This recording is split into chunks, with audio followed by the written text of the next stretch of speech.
Handoff, Adrian up the middle, room to the 20, cuts to the left to the 25, and Adrian's loose! He splits the defense! 50, 40, 30, goodbye, baby! Touchdown! We bleed purple, and our bones are gold. Hear the horns coming out of our dome, behold. We are Minnesota Vikings fans. We love when a player scores. Hello there, Vikings fans. You are listening to the Purple People podcast. My name is Kyle West. I am accompanied by my partner in crime. Some say he is machine washable. His name is Adam Carlson. I've tested that theory, and I am not very machine washable. I shrink pretty bad, so I don't recommend it. But I'd like to welcome everyone to episode number 84 of the Purple People podcast. This one is titled the Purple People Awards. We do this every year, so why not, right? This will be our second annual award show? It will. It will. A lot less singing than what you're going to find on traditional award shows. Oh, we'll find out about that in a little bit. Unless you have something planned that you are not telling me. I've got a couple musical numbers set up, so we'll see. Let's go right into the quick hits so we can get to the awards, because the awards are what we're all looking forward to here, I think. But in a poll done to NFL players, they ranked the most feared men in the NFL, and number 7 was Adrian Peterson. Number 1, Aaron Hernandez. It turns out. Well, sadly, he's not in the NFL. Otherwise, I'm pretty sure he'd have been there. But number 1 was pretty close, and that's Sue. Yeah, I agree. What did you say Adrian ranked at? Number 7. Number 7.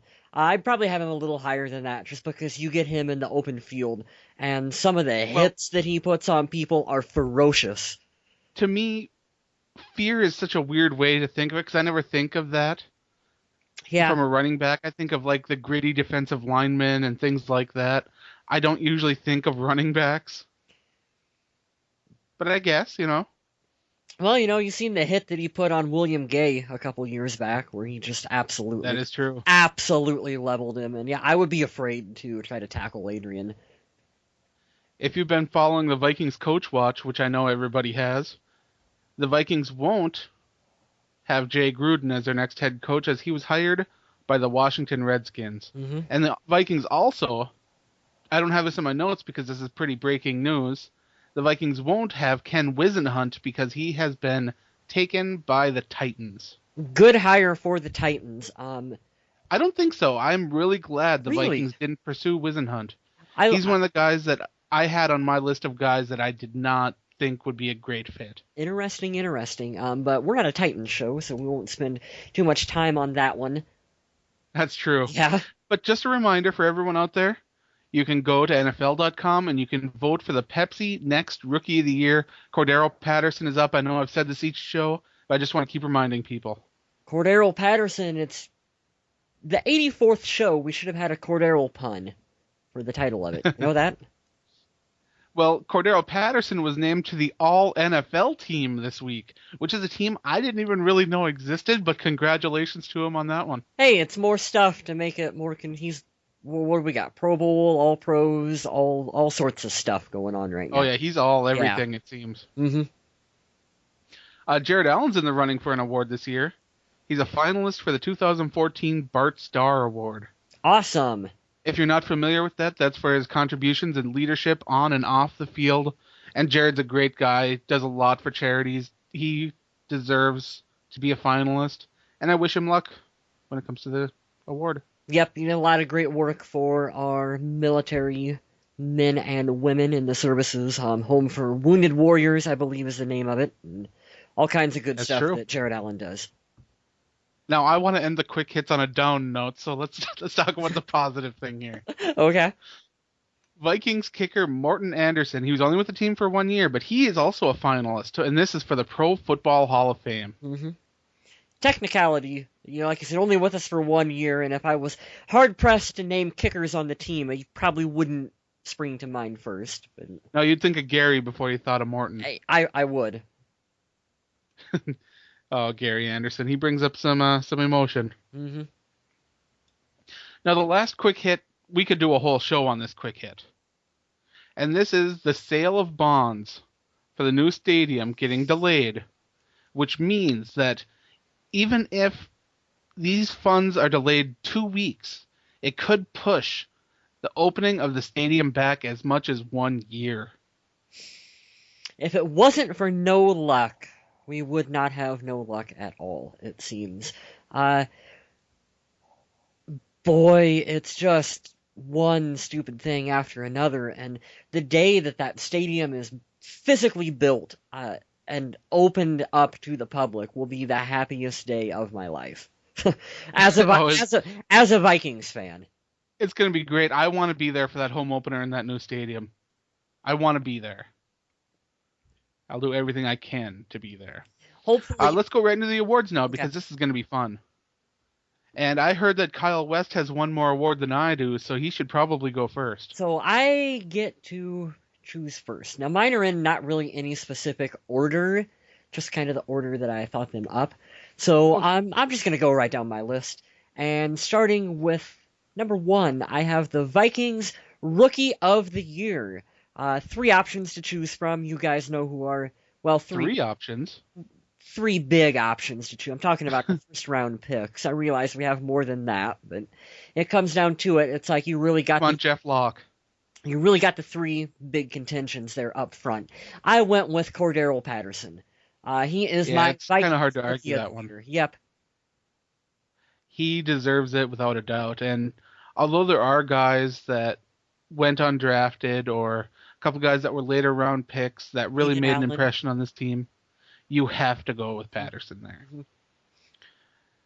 Now, I'm going to go with most confusing moment of the year. And that goes to the Vikings picking up Josh Freeman, playing him against the Giants, and then never playing him again. Yep. And unfortunately, we had numerous moments that you probably could have elected for that one because... There were a couple I could go with, and that was the one to me that stood out the most. And by the way, I have no idea what Adam has wrote down. Adam has no idea what I have wrote down. So it'll be interesting to see if we have any kind of overlap or whatever going on here. I'm guessing we're not going to double up here. Probably not. That would be... We tend to... We're similar, but in stuff like this, it's like we venture off in completely different places. Absolutely. Mm-hmm. So you're up, sir. My next one, was that a Kevin Smith reference? I don't know, maybe. Kevin Smith, he calls everyone sir on the podcast. Never mind. Most improved Viking. I went with Jamarca Sanford. He is a guy who, when he was, initially drafted with the Vikings in, 2009, I think? I'm not sure. I don't know. I don't have that info in front of me.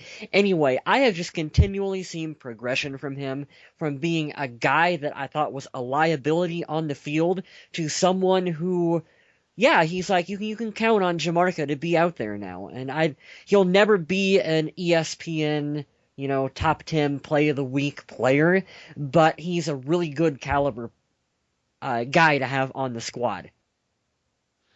He isn't who I would have picked for that award. Who would you have went with? Well, I kind of have a similar category, but not the same. I went for most underrated player of the year. Okay. And this is the guy that I would have given your award to, and that's Marcus Sherrills. Okay. No, Marcus Sherrills last year was one of the worst cornerbacks in the league. This year he came in, had a great rating according to Pro Football Focus, continued to return punts at a great rate. He's a guy that the Vikings have to get back. I believe they re-signed him, right? I haven't heard. I don't think so. Well, he's a guy the Vikings need to lock up because he's a great backup defender. He's an excellent punt returner. He's just an all-around good guy to have on the team. Mm-hmm. I agree with you. For my next one, I got the Never Say Never player of 2013. For this one, I went with Audie Cole. Because here's a guy who makes the roster, he ends up getting cut, he gets brought back, and then he gets thrown in the starting position over top of Aaron Henderson. Talk about That's true. Never say never, just keep going, keep playing, give it your all. Audie Cole, that's my award winner. Excellent. My most disappointing Viking of the year.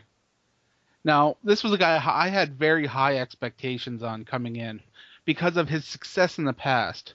And I know it's his first year with the Vikings, but I expected him to come in and play at a high level. And I know what a lot of people are thinking, and no, I'm not saying Greg Jennings. I thought you were... This is Desmond Bishop? Bishop. I thought you were going Greg Jennings. I really did. No. I would be a little more disappointed in Greg Jennings, but if you recall, before the season, my expectations for him were rather low, so I can't really be disappointed too much. The thing about Desmond is that I get where you're coming from, but he got hurt. It's the injuries. I realize he's injury prone. I think it's pretty safe to label him at that point. But it's still, I think it's kind of unfair, considering he got hurt. He didn't have a full body of work. Well, I'm not saying he played poorly. It's just that it was very disappointing. Yeah. Let's see. The next up one that I have is my under-the-radar signing. This was a move that Rick Spielman made. He made lots of little moves throughout the year, and this was the one that I felt like it paid off probably the best for the team. So this is the exact opposite of the award that you gave to Josh Freeman earlier in the show. Nice. My under-the-radar signing was Sean Prater. Here's a guy... Sean Prater, here's a guy who came in that I don't think anyone really had any expectations for Sean to do anything. And he was thrown out there in the mix. He was able to make the most of his opportunities. And Rick Spielman, it was in one of his press conferences, was, talking about young up-and-coming players on the team who got potential. He actually named Sean Prater by name. So, that's a good call out, and I like the move. Again, I'm going to disagree with you. Oh, you ass. No. I mean, he's good and everything, but he was a drafted player who had played on some other teams, and he didn't really register a whole lot of tackles or passes defended. I personally would have gone with someone who maybe was undrafted and had to start out playing fullback because Jerome Felton was out because of a suspension early in the year. So that's the direction I would have went. Understandable. To each their own. I had to show the former Iowa Hawkeye some love, someplace on my list too. I understand that. My next award is most likely to be related to Adam Carlson. And in case you don't know who Adam Carlson is, that's me. Machine Washer. Yeah. And that award goes to Jeff Backa. Now, if you've seen pictures of Jeff Backa, I have actually been confused for Jeff Beck at some point, although I'm a much larger man as far as weight goes. But Jeff Backa, I feel sorry for the guy, because if he gets the lack of play that I do because of how I look, I'm sorry, Jeff, but still, you're my family, man. Oh, that is the funniest. Oh, I'm dying laughing over on my end on that one. We need to... We're going to have to do something now where we do like a side-by-side on the Facebook group of just you and Jeff Backa. Let's move on, shall we? Yes. Constant Pro. This was my award to the veteran player who probably could have bitched and moaned over how the season went, but didn't do it, always took the high road and said the right stuff. Greg Jennings. He was the Constant Pro because he came into a situation that just absolutely stunk.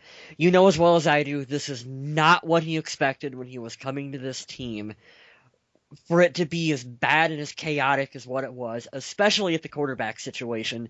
And Greg, God bless him for just probably not saying what was actually on his mind all season long. And that was, what in the holy hell have I got myself into? I am going to disagree with you again. Again! I would have given that award to Kevin Williams. Because it's easy to be a consummate professional when it's the first year of your contract, you got a big deal coming. Kevin Williams is in the last year of his deal. They asked him to change from defensive tackle to playing nose. Reluctantly, he did it. He sucked it up. He was a role player for this team, a leader for Sharif Floyd. He's a guy that I would have given that award to. Yeah, but Kevin's... On the flip side, though, he's been here long enough to know that this is the bullshit that is, in a nutshell, the Minnesota Vikings. Exactly, so he deserves it. I hate to say it, so he's used to it. Greg Jennings is coming in, and he's like used to. God, I'm going to sound like a Packers fan. I'm not. I hate the Packers. He's But used to success. he's used to coming from Aaron Rodgers catching touchdown passes to Christian Ponder and Matt Castle and the mess. Sometimes Freeman. Sometimes, occasionally, that one time Josh Freeman, and like it was a mess compared to what he was used to. And like I said, he grinned and bared it this season. Now this is a decision here that I know everybody can have their own moment, but I went for most exciting play of the year. For me, this play that got me to stand up out of my seat, Cordero Patterson's kick return touchdown against the Green Bay Packers. Awesome. It had me up out of my seat. That was an awesome moment in that game. One of those moments that made me realize that, hey, I know it was kind of early in the season. Patterson hadn't adjusted to the offense a whole lot by then, but it was a shining example of what he can be. So I was really excited by that, and I'm still excited by it. I'll tell you that. I'm excited by his upside because Absolutely. It's just the sky's the limit for Cordero Patterson. In terms of big-time plays this season, boy, don't most of them are Cordero Patterson plays. When you think of it. I know Jennings had the one in London where he had the big touchdown run with all those yards after the catch that was really exciting. Absolutely. I come back to the play where Patterson ran it in for, what was it, a 50-yard touchdown run where he cut clear across the field and was juking in and out of it and ran it in for the score. That was a really nice one. And there were a couple nice sacks that could be there too, like in that Washington Redskins game that I was at, that helped push RG3 back. It was an awesome year for some individual plays, but overall, not exciting. Not a big a body of exciting plays to choose from is what we would like. Right. Yeah. Go ahead, sir. Oh, am I up next? Well, you had talked about this player earlier in the show. I give him the award for opportunistic playmaker. That was Marcus Sherrills. You'd had a nice conversation about him, and I had him later on down in my list because here's a guy, like you said, who you look at his previous body of work, and he wasn't the best of corners in previous years for the Vikings. And he came out there and he played his heart out for the team, not only on special teams, but when he was called upon due to injuries to get out there in the lineup, and he was just able to make the most of his opportunity and make plays on the field. Excellent choice. I like it. My final award is the Purple People Podcast Host of the Year. Oh, you did this last year. Mr. Kyle West. Well, congratulations. Thank you, Adam. I accept your award. You do a fine job, sir. Well, thank you. And you do as well, too, good sir. Well, thank you. My final award, MVP of the 2013 Minnesota Vikings. And not a lot of, let's be honest, not a lot of players on this roster to choose from. It doesn't have to be a player. It could be Bill Musgrave. It could be Bill Musgrave's play card. That could be the MVP. It could be Alan Williams. It could be. It is not either of those. I went with Adrian Peterson because Adrian Peterson and MVP go hand in hand. He's the face of the franchise. Yep. He is. Yep. No matter what anyone can say about this franchise, when you talk about the Minnesota Vikings, you're talking about Adrian Peterson. Think of how worse off we'd have been without Adrian on the team this year. You mean when Matt Asiata's tearing it up? Yeah, when Matt Asiata's out there getting 0.7 yards per carry. Actually, it would have been interesting to see more of Toby Gerhart this year, but that's another subject for another show, maybe. Absolutely. And that'll do it for our awards, I believe. Mm-hmm. That's all I have for this week. Do you have anything else you'd like to close on? Well, I'd like to remind everyone to stick around for next week's show. Me and Adam are recording this one on a Monday. It is Monday the 13th, our time.